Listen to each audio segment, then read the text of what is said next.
Eccoci qua, bentornati a Friuli in diretta. Do il benvenuto ad Antonella Eloisa Gatta, consigliera comunale di Costruire il Futuro, benvenuta. Buongiorno, grazie. E a Cristian Sergo del Movimento 5 Stelle, buongiorno. Buongiorno a tutti. Come prima cosa vi faccio votare al sondaggio. Lo sapete che c'è stata questa relazione di Federica ieri in Palazzo Chigi, in cui si parlava di dipendenze, tra cui quelle del digitale, e si è detto d'accordo a vietare non solo i social, ma lui dice addirittura gli smartphone sotto i 14 anni, perché il fenomeno del gaming crea dipendenza. Siete d'accordo a questo tipo di visione?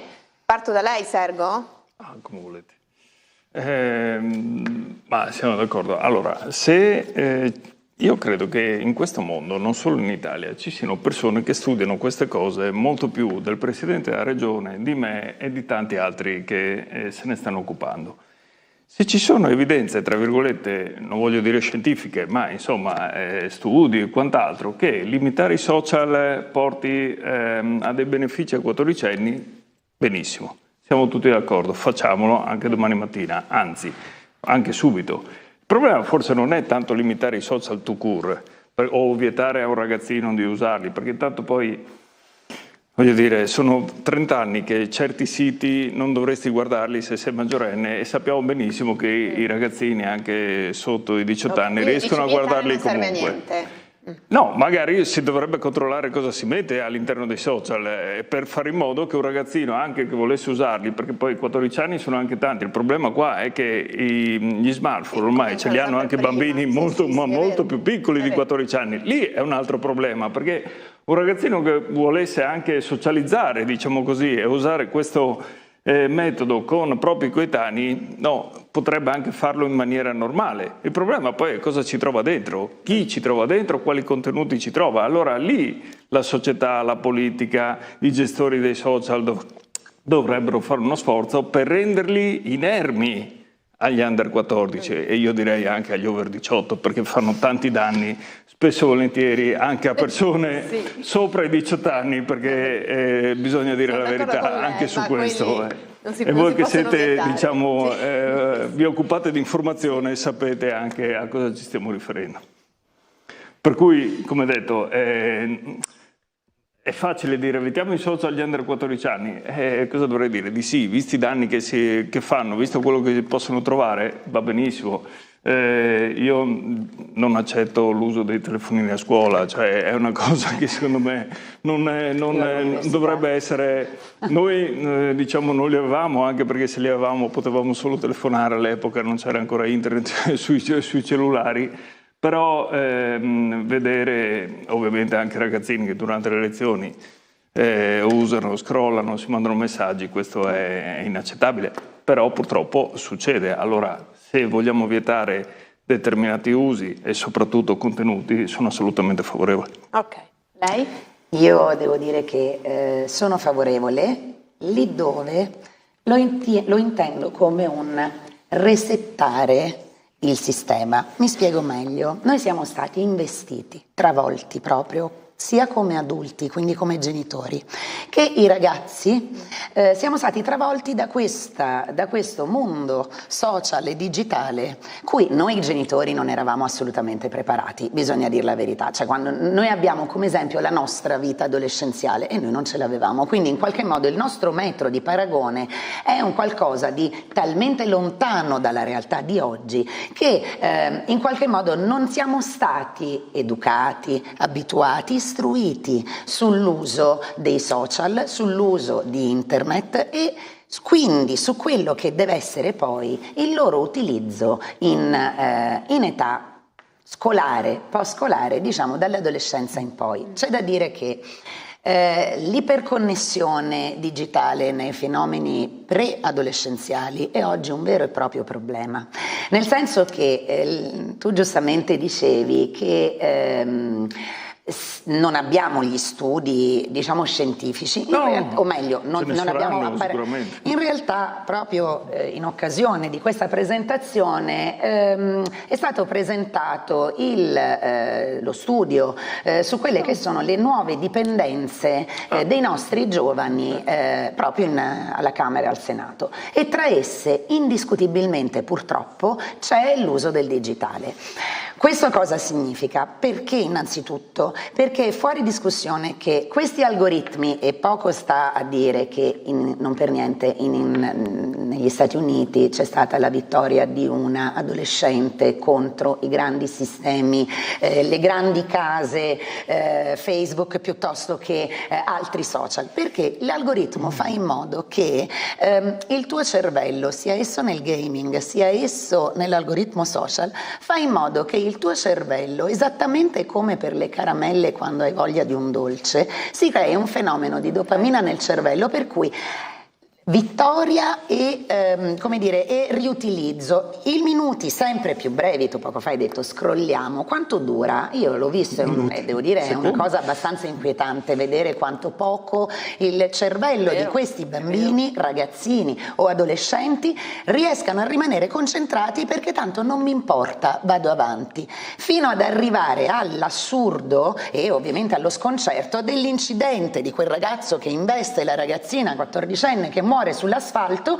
e lui che dice, riprendendola, forse ci danno l'omicidio colposo perché così l'ho posto sui social. Allora, che ci sia un problema di insegnare l'uso di questi strumenti che non vanno demonizzati, per me è un dato di fatto. Dunque, se questo serve a mettere una linea e da qui ricominciare sia come adulti che come ragazzi, resettando, come ho detto prima, il sistema, ben venga. Io devo dire che mi fa impressione vedere, e purtroppo me ne occupo, vedere sia bambini piccoli nei passeggini con i telefoni in mano, anziché far vedere gli alberelli e gli uccellini, lei vede sti bambini, sarò retro, però a quello serve lo sguardo tridimensionale dell'uomo, e dall'altra, e lì mi metto dal fronte genitoriale, vedere mamme con i bambini nel passeggino che continuano a portare avanti il passeggino e il telefono davanti agli occhi. Ora, se un telefono è stato creato per purtroppo essere raggiunti in ogni dove, in ogni quando, ma per telefonare, il resto, quindi quello che sono i social, il gaming, deve rimanere un qualcosa di utilizzato, perché può essere utilissimo, perché io non demonizzo assolutamente il mondo di internet, ma ben usato. Ben fanno le scuole quando adesso, e il Friuli Venezia Giulia è la prima regione in Italia ad averlo adottato, il patentino social, sì. Dove in tutte le scuole medie vengono chiamati gli esperti che insegnano ad usare i social. E in questo mi collego a ciò che diceva il collega, nel senso che questo patentino, che non è la panacea di tutti i mali, però serve perché rende il ragazzo un po' più consapevole. Certo, il genitore deve rimanere nel suo ruolo. Chi mi conosce sa quanto io sia legata al ruolo genitoriale. Purtroppo è in questo mondo molto frenetico, pieno di impegni, a volte è più facile e più comodo dire al bimbo o all'adolescente, beh vabbè. Però esistono i parent control, esistono, che non significa controllare, vedete anche qui, ma perché tu controlli tuo figlio? Non è un controllo, rientra nell'ordine genitoriale, un reato, appunto rientra. Se permettete, io controllo cosa fa. Esattamente, ma quindi non devo sentirmi responsabile di un... Ma c'è questa mentalità, certo, non si controlla il telefono degli altri, ho capito, ma se mio figlio è mio figlio, anni, in qualche modo 10 anni, cioè, ragazzi, ne rispondo e spetta a me educare. Ora, il patto, visto che insegni come insegno io, il patto tra famiglie e scuola e mondo tutto, ma il patto tra famiglie e scuola è quello di una collaborazione nell'educazione. Non si può né pretendere che la scuola educhi senza il contributo della famiglia, e altrettanto non è che la famiglia lo faccia nei confronti della scuola, poi, cioè è una collaborazione per l'appunto. Ma è sicuro il problema di internet, dei social, non social, ma faccio anche un altro caso, anche allargando questo, uscendo dalla sfera adolescenziale, dove in quel caso c'è già un divieto, ma parliamo di ludopatia un attimo. Cioè 2 giorni fa sono usciti i dati, no, che in Friuli Venezia Giulia si giocano 2 miliardi di euro in scommesse, gioco legale. Sì. Quindi se c'è anche un aspetto illegale siamo praticamente al doppio dei soldi. Ecco, e lì sarebbe già vietato per i minori farlo. Certo. Ora sarebbe, come detto, uno dovrebbe controllare se poi i figli effettivamente seguono questi divieti oppure no, anche in quel caso, ma senza parlare poi di pornografia o altro che si trova nei social, no? Però come ho detto, queste cose qui sono dei problemi anche per gli adulti. Cioè i social, si diceva giustamente prima, anche gli adulti non sono stati preparati ad affrontare i social, ma soprattutto i rischi dei social. Esattamente. Perché il patentino dei social, giustamente, noi possiamo darlo ai bambini, ma se non lo diamo prima ai genitori e convinciamo i genitori come si utilizzano i social, allora per questo, dicevo prima, noi dobbiamo vedere i contenuti, perché i contenuti nei social chi li mette? Spesso, ormai anche le baby gang, no? Ci sono contenuti ovviamente che non dovrebbero esserci, eccetera, ma il resto sono adulti. E sono i principali a non capire i danni che stanno facendo, magari talvolta anche ai propri figli. E certi comportamenti, perché noi parliamo, perché poi i bambini cosa fanno? Imitano. Prendiamo anche il linguaggio che si utilizza sui social. No? Se un bambino o anche un ragazzino scrolla e inizia a leggere quello che legge sui social, no? Che magari fino a 15-20 anni fa certe cose non erano, magari non arrivavano direttamente ai ragazzini, e dopo cosa fa? Imita, perché gli pare normale offendere qualcuno, gli pare normale denigrare qualcun altro. E possiamo fare 1000 casi, per cui c'è una grande responsabilità. Una lezione di offesa ai social, cioè se tu vuoi imparare a offendere, a denigrare i social, sì, però vorrei capire quante persone, ma mettiamo dentro tutti, non è un problema di chi lo fa, chi non lo fa, tutti quanti, ma quante persone adulte si rendono conto che quello che scrivono poi lo leggono anche i ragazzini? Lo so. E allora torniamo sempre lì. È giusto adesso, per le colpe degli adulti, togliere un mezzo e uno strumento a dei ragazzini? Sì, però è giusto nel momento in cui gli si crea, ovviamente, o meglio, gli si vuole prevenire danni, cose anche molto gravi, perché poi non è solo un problema di gaming, c'è un problema anche di certe dipendenze che portano dei ragazzi a morire. Esattamente, cioè, quindi è come dire, le sfide social, assolutamente proprio. Però è come dire, la bicicletta, no? Che per qualcuno porta dei danni, ora ovviamente non voglio banalizzare, però la tolgo a una ragazzina di 8 anni perché c'è qualcuno che magari andando anche in giro con il cellulare in bicicletta tira sotto qualcuno. No, però allora il tuo esempio della bicicletta, ti chiedo scusa, ma no, nel senso, ma adesso, ho capito, per dire, però no, è come perché dire, devo toglierla a una bambina se c'è qualcuno che non lo sa usare? Una macchina in mano con 120 cavalli in mano a un ragazzino di 8, non posso, perché non lo facciamo. Perché bisogna... e allora, se purtroppo l'adulto, in un modo o nell'altro, per 1000 ragioni, non riesce da solo a farlo, allora ecco che condivido il divieto. È ovvio che non basta quello. Aggiungo anche, chiedo scusa, che i social, e io, o meglio ancora, poi dipende da cosa si intende per social o per il mondo internet. YouTube è un mondo meraviglioso se si vuole seguire da come si fa la torta alla lezione di astrofisica nucleare, così come è meraviglioso se voi vedete YouTube Kids, quindi quello dedicato ai bambini. Allora non c'è bisogno che sul telefono di un bambino, già è assurdo che alla comunione si regali il telefono, è una lotta costante. Io ho aspettato, aspetterò quando arriveranno ad averne 14, ma perché è una mia,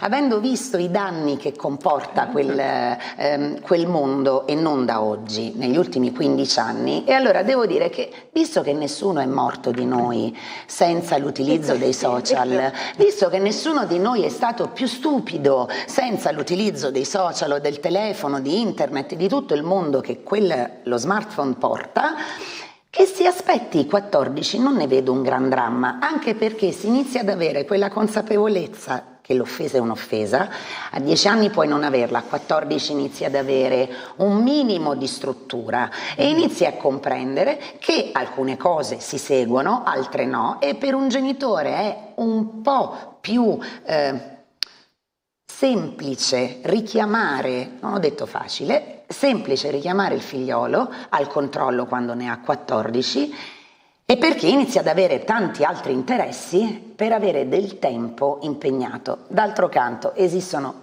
tantissime cose che si possono fare al di fuori di quell'aggeggio. Vi faccio l'esempio, come sono cattiva, così proprio chiudiamo la favola che si racconta di me, ma io ho 2 figlioli e dato che utilizzano gli strumenti tecnologici per la scuola, finita la scuola a me li riterranno, e non, essendo sotto entrambi i 14 anni, a me li riavranno in mano il 10 di settembre. Muoiono? No. Se hanno bisogno di qualcosa prenderanno il mio, se hanno voglia ovviamente di mamma posso stare mezz'ora, certo, però poi io vado a vedere che cosa controllano, cosa vedono. Quello che dicevamo prima, è necessario che ci sia un dialogo tra tutti. Ma vi faccio proprio un esempio sciocco nel senso concreto. Proprio ieri sera, tra una pubblicità e l'altra di Ring, proprio ieri sera con i figlioli stavamo vedendo, io mi occupo anche di diritto sportivo, il doping, e il mio piccolo mi dice: mamma, ma come, cos'è, cosa non è? E dice: ma la muscolatura. Faccio: guarda, crea comunque una muscolatura impressionante, vedrai che... Ma quindi vuol dire che la pattinatrice che mi piace lo usa? Faccio: no, perché scusa, a me mi fa vedere tramite il telefono una immagine di una muscolatura naturale di un atleta. Ho detto: ma no, vedi, questa è una muscolatura naturale. Ti faccio vedere invece la muscolatura da doping, cercandolo su internet. Perché ho fatto questo? Perché è ovvio che prendo il telefono, è più veloce, è più rapido, è innegabile, e se ho voglia di dire una cosa rapidamente lo cerco e dico: guarda, questa immagine è quella che, questa è quella giusta. Poi ci siamo fermati e abbiamo discusso di quello che avevamo visto. È ovvio che se li avessi lasciati da soli si sarebbero creati un'idea sbagliata sia dell'allenamento sportivo sia del doping. Va bene, tema complesso, tema insomma in cui sicuramente tutti i genitori hanno riconosciuto qualche esperienza della loro quotidianità. Certo. Allora signori, va bene, continuate a votare intanto al nostro sondaggio e vi ricordo poi l'appuntamento questa sera a Ring. Allora, veniamo a Ring. Ieri sera abbiamo dibattuto della questione di Viale Ungheria, che è in qualche modo riemersa dopo l'esposto del Comitato di Cittadini, quello che si era impegnato a liberare il quartiere insomma dallo spaccio, ricorderete, l'esposto in cui si denunciano insomma fatti di degrado e si chiede di non abbassare la guardia in sostanza alle autorità e alle forze dell'ordine. Il dibattito è stato variegato ieri sera, tanto che è stato difficile contenerlo in 2 minuti, ma ci abbiamo provato. Vediamo un po' che cosa è emerso. Ma le dico tutto quello di cui venite accusati. 1, di essere una moschea abusiva. Sì, quello che non lo è. Lì è un centro culturale e spirituale, registrato legalmente nell'agenzia. Ma il fatto che la gente viene a pregare la sera? Noi possiamo pregare anche al parco gioco. L'accusano di aver scritto in un foglietto sulla porta d'ingresso dell'associazione che date anche consigli matrimoniali. Ho studiato la mia religione e anche la cultura africana, da dove sono venuto, e il 90% della gente che viene da me è africana. Allora, vengono da me per chiedermi queste cose, prima anche adesso. In quello che ha detto, che non c'è nulla di male in quello che ha detto, ma, come dire, si evidenzia tutta la differenza tra noi e loro. Se sono cittadino italiano, la mia cultura è quella italiana, solo se lei mi toglie. Quella cultura è un'altra questione. Un conto è il passaporto e un conto è la cultura. Non è ci può essere nel rispetto anche delle regole. Risponde a un'altra modalità che non è quella che abbiamo scelto come amministrazione di costruire. Il punto è che quel comitato lì a un certo punto è sparito dai radar e non ha ascoltato le persone. E non erano... ma cosa stai Mario, dicendo? fammi parlare. Che ha fatto bene a fare l'esposto, perché 20 giorni fa la polizia locale ha denunciato un cittadino marocchino che aveva 10 residenze fittizie in via Ungheria, piene stracolmi di extracomunitari, ok? Di immigrati irregolari. Quindi, sinceramente, adesso non so, negate? Scusa,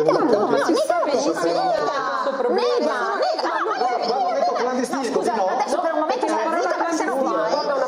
scusami, l'avete attaccato brutalmente perché ha fatto un esposto. Nell'esposto c'è scritto di controllare, di fare delle verifiche opportune sugli immobili occupati, gli avete detto di tutto. Adesso che ti dico, la polizia locale ha denunciato un marocchino che aveva... Questo problema noi lo sappiamo, no, ma allora non capisco, non capisco. Francesca, tu sei bravissima, infatti ti dico sempre che sei forse mai brava quanto voi. Guarda, su questo te lo posso assicurare, mai brava quanto voi, ma neanche lontanamente, voglio dire, mai brava quanto voi. Allora, i temi sono molteplici. Il centro islamico, che secondo qualcuno insomma non sarebbe a regola o comunque fornisce prestazioni non professionali, diciamo così, come quella dei consigli matrimoniali. Abbiamo detto il degrado e il comitato che è stato insomma attaccato dagli esponenti del centro-sinistra per aver fatto questo esposto, accusato peraltro di aver fatto bene all'inizio, poi di essersi fermato, sono subentrati altri comitati, insomma si è scatenata un po' la guerra dei comitati che forse non fa bene a nessuno se si vuole risolvere il problema di un'area. Il dibattito ha scatenato tante reazioni, tra poco andremo a sentire quella di Esther Soramel che ci ha mandato stamattina. Anche lei ieri ha fatto un post su quel centro islamico. Dovremmo avere anche delle fotografie che abbiamo usato ieri sera a Ring, lo dico alla regia, in fondo alla scaletta, pubblicando delle foto che appunto, una foto, esatto, poi le altre le hanno pubblicate altri, che ritrae delle donne e delle bambine all'esterno di questo centro islamico. E si è scatenato il putiferio. Certo. Vuole spiegare? Certo, allora vado a gradi. Sì. Allora, parto dalla trasmissione Ring. Io sono presidente di un'associazione culturale che è Costruire Futuro. Anche la mia è registrata, anche la mia ha il codice fiscale, siamo andati all'Agenzia delle Entrate. Benissimo. Quando io con la mia associazione mi riunisco, necessito di avere un luogo che abbia uscite di sicurezza, avere un luogo, quando intendo dire siamo più di 25 persone, avere un soggetto che abbia il certificato antincendio, il patentino lì dell'antincendio, e quindi una serie di norme di sicurezza. Perché qualunque associazione, ci mancherebbe altro, la Costituzione ci dice che tutti possono associare. Questa è la foto, giusto, che ha pubblicato lei? Questa è la foto, è corretto, sì, questa è la foto, è corretto. Ora, qualunque sia l'associazione, è bene che, lascio stare un attimo il discorso spirituale, qualunque sia l'associazione, è bene che questa associazione, avendo un luogo dove si riunisce, abbia tutte le normative di sicurezza legate alla finalità per la quale questa associazione nasce. Se si spiega che è un'associazione culturale, allora deve essere un'associazione culturale. Se dal culturale diventa di stampo religioso e quindi spirituale e quindi di insegnamento del Corano, che per me può essere della Bibbia, come può essere di quel che volete, d'accordo? Perché qui non se ne fa una guerra di religioni, d'accordo? Ma è da un lato un discorso di sicurezza, per cui esistono delle norme e quelle norme vanno applicate indipendentemente che a riunirsi in quello stabile sia questo signore o sia l'associazione dei nudisti italiani, per cui con tutto questo caldo decidono di essere ignudi, d'accordo? Quindi se hanno all'interno tutte le uscite di sicurezza e le strutture necessarie, che rimangano lì, ma non mi si chiami centro culturale se poi si prega di notte, di pomeriggio, di mattina con il richiamo alla preghiera esterno. Lei mi dirà, ma guardi, noi abbiamo le chiese, perché anche sul mio post ne è venuto fuori qualcosa di assurdo, noi abbiamo le chiese, quindi anche noi andiamo nelle chiese a pregare. Bravi, sono luoghi di culto, infatti. Allora, se è un'associazione è un'associazione, se è un luogo di culto è un luogo di culto. In Italia, ringraziando il cielo, la separazione tra Stato e religione esiste, quindi quello che è il suolo pubblico, i luoghi pubblici o i luoghi autorizzati a fare determinate cose seguono quella direttiva. Aggiungo, così poi arrivo al post, aggiungo, quando ieri il Signore dice che, anzi qualcuno ha detto che Anche nella religione cattolica c'è i corsi prematrimoniali. Sì, il prete fa i corsi prematrimoniali. Ma non è il prete che fa il corso prematrimoniale. A fare gli incontri prematrimoniali in curia sono tutte persone coppie sposate, che non hanno, che danno consigli alle coppie. Quindi io non discuto sulla sua funzione di amico del cuore di parte di. È ovvio, però mi perdoni, che questo deve rientrare e rispettare il nostro modo di vedere anche l'aspetto matrimoniale, cioè monogamia e il rispetto della donna. Altrimenti qui il poliamore, la poligamia, o una moglie qui, ne ho 3 lì e quant'altro, non rientra nel nostro modo, non nel nostro modo italiano, nelle regole che il nostro meraviglioso legislatore dà di anno in anno e che cambiano a seconda di come cambia il nostro stato sociale. Il mio post, che nulla, come dire, che è stato solo una contemporaneità, sì, è stato incredibilmente contemporaneo, nasce da un'altra questione. Devo dire che mi colpisce molto, è un post che esprime esattamente quello che penso, ossia ognuno di noi, donna, adulta, ha manifestato, o in pectore ha manifestato, si ricorda lei, io così ho iniziato il post, con il taglio della ciocca di capelli per le donne iraniane che sono state trucidate, malmenate, uccise o scomparse perché avevano tolto il velo dalla testa per scoprire i capelli. Allora, se vogliamo raccontarci che il velo o la totale copertura del corpo sia una libertà religiosa e non un modo integralista di vedere la religione, allora ce lo vogliamo raccontare bene. Io, perdonatemi, continuo a ritenere che i bambini, come gli adolescenti, come le donne che erano riprese, che coperte ovunque e poi usano la mascherina, poiché da noi il burka è vietato, usano la mascherina affinché rimanga scoperto soltanto gli occhi, devo dire che è un qualcosa che mi ferisce come donna, ma mi ferisce davvero, perché non posso accettare che una bambina sia obbligata, e non mi si dica che la bambina sia libera di scegliere, perché sennò davvero stiamo raccontando una favola, un incubo per me, che una bambina sia libera di essere completamente coperta, fatta eccezione per il viso. Se lei va a vedere quelle foto, lei vedrà che non ha le gambe scoperte,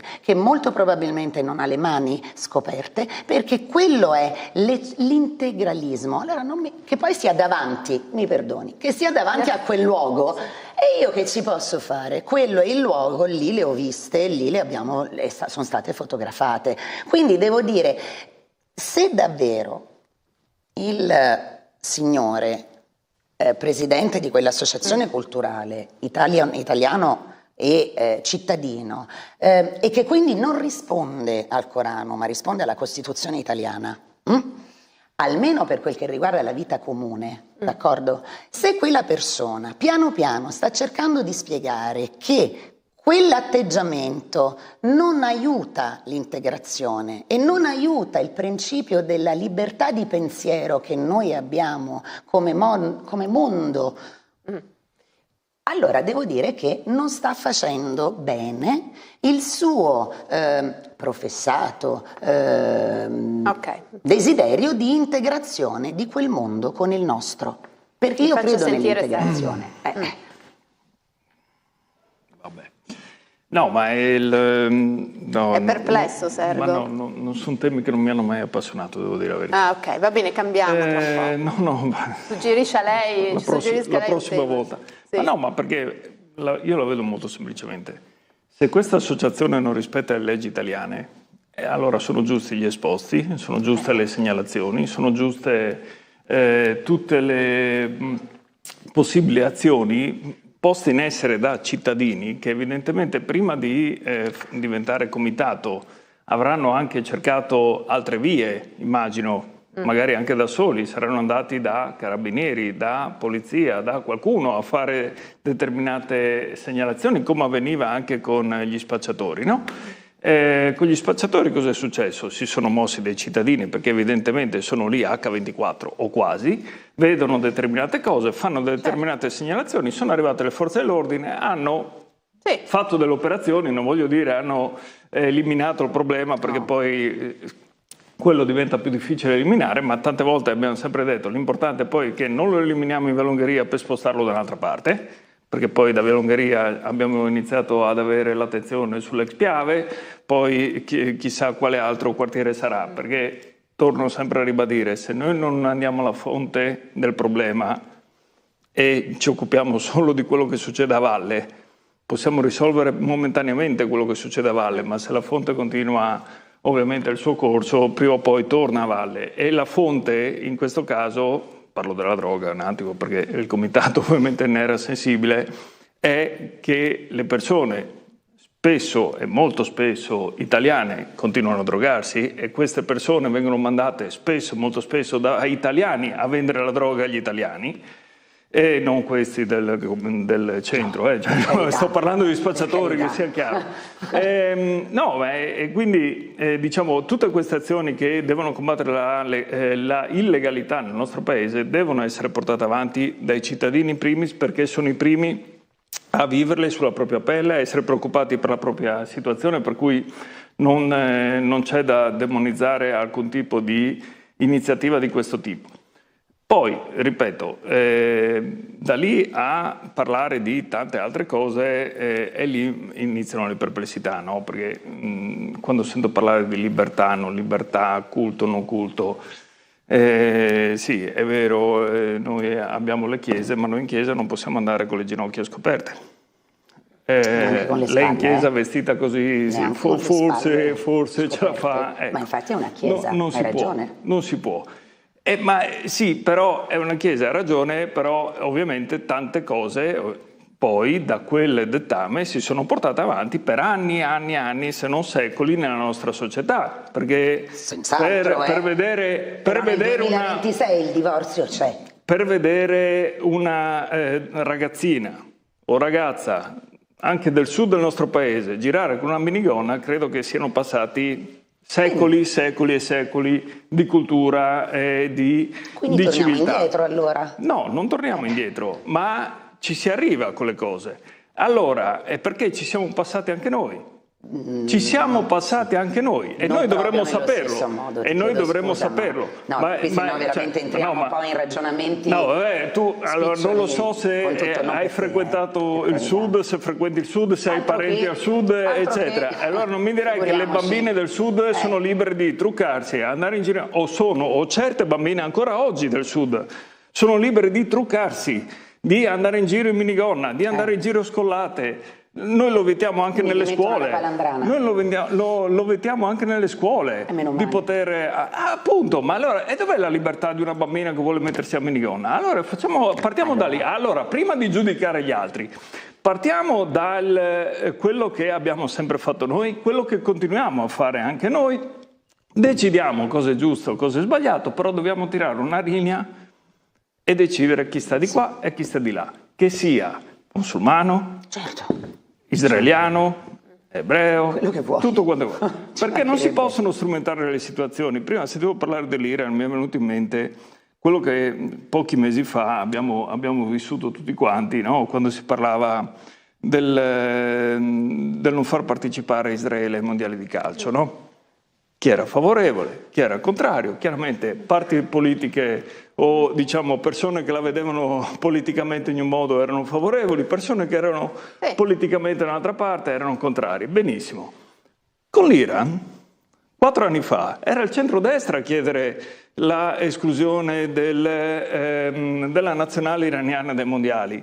4 anni fa. È stata esclusa? 3 anni dopo, no.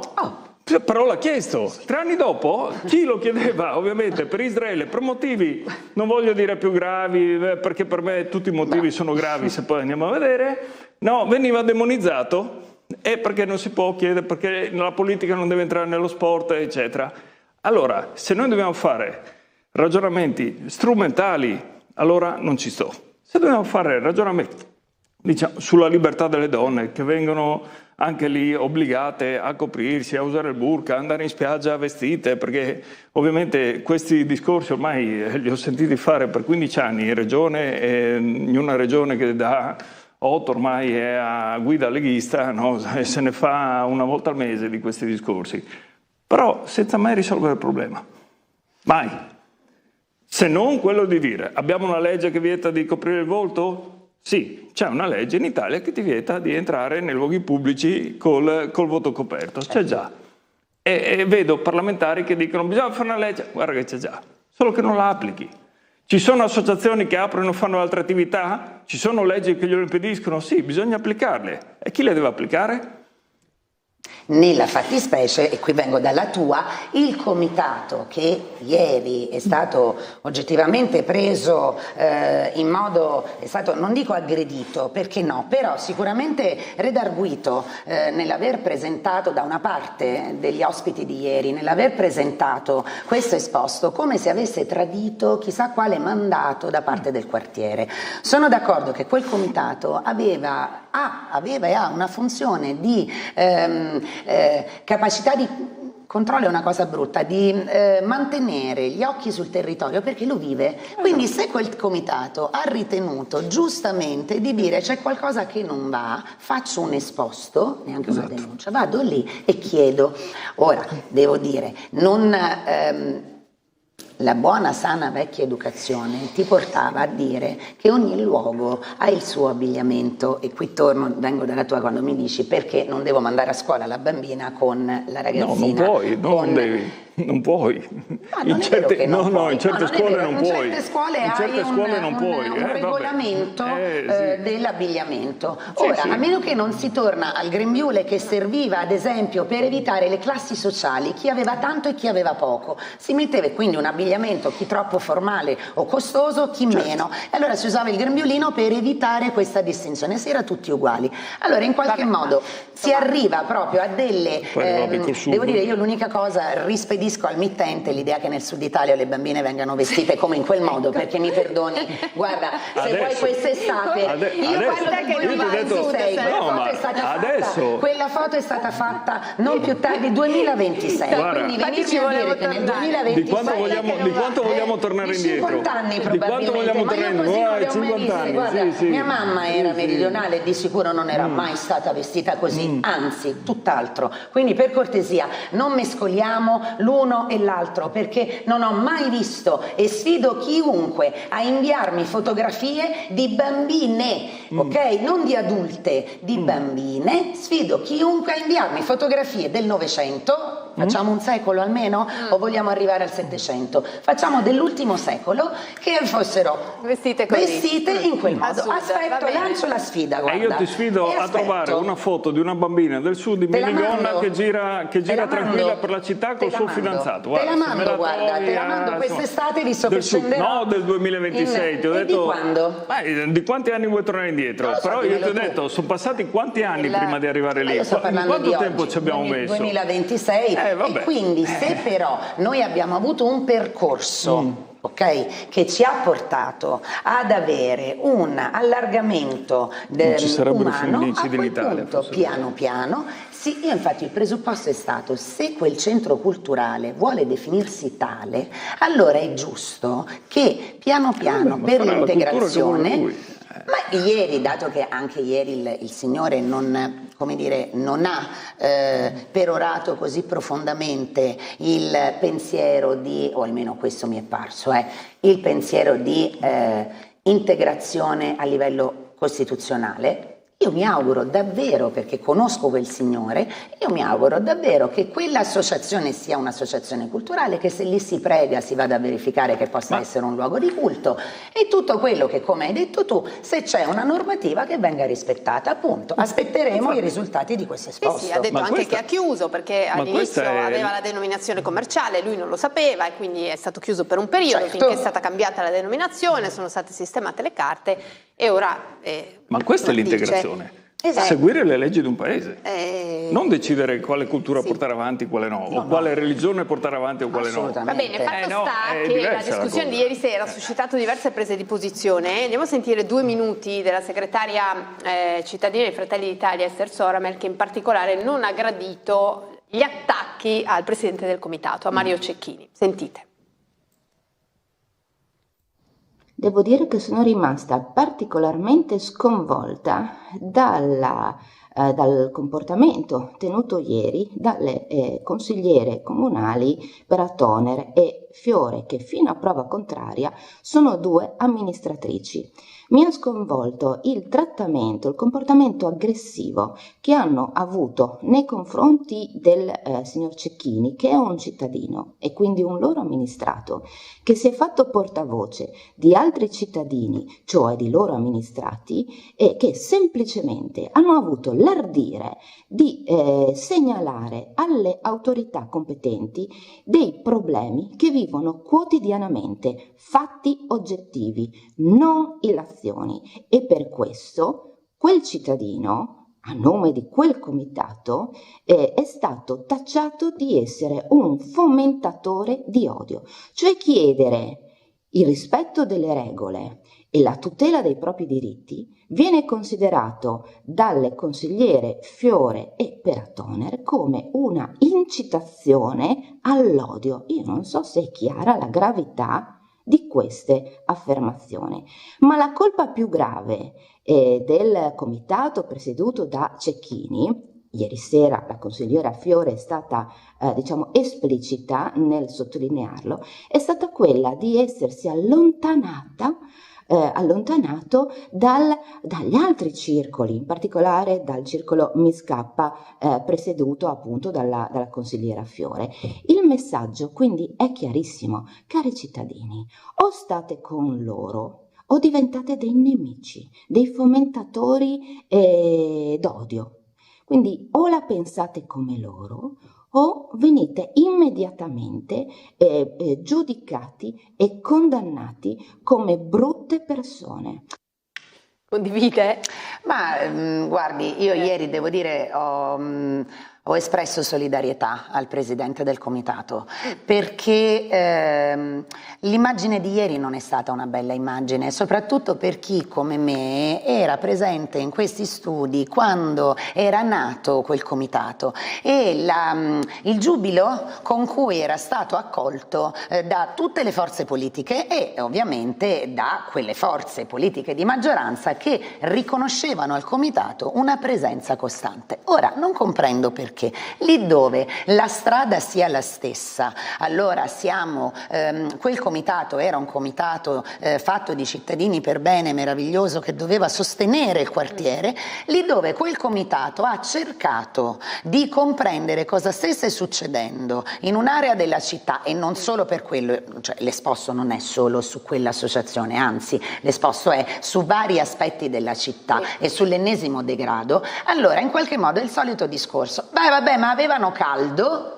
E che c'entra? Non è che per quello ti puoi spogliare e lavare in mezzo alla strada, alla fontanella e stare nudo, anche se hai caldo. Così come il discorso degli immobili. Avevano bisogno di un riparo, non c'è dubbio, ma affittare un immobile a decine poi di irregolari purtroppo non rientra, per fortuna, non rientra nella normativa nostra. Ora, se questo comitato, se fino a un certo punto ha viaggiato parallelamente, poi ha scelto di portare avanti ulteriori richieste, esattamente come fece per il problema dello spaccio, non vedo il motivo per il quale questo comitato di colpo debba essere tacciato in ordine, ora, o di fomentatori, mi era sfuggita, o il fomentatore d'odio, devo dirvi la verità, mi era sfuggita, oppure devo dire ma adesso costituirà un comitato, una lista civica, entrerà alle prossime elezioni. Ma non comprendo per quale ragione un cittadino non possa, grazie alla forza del proprio comitato,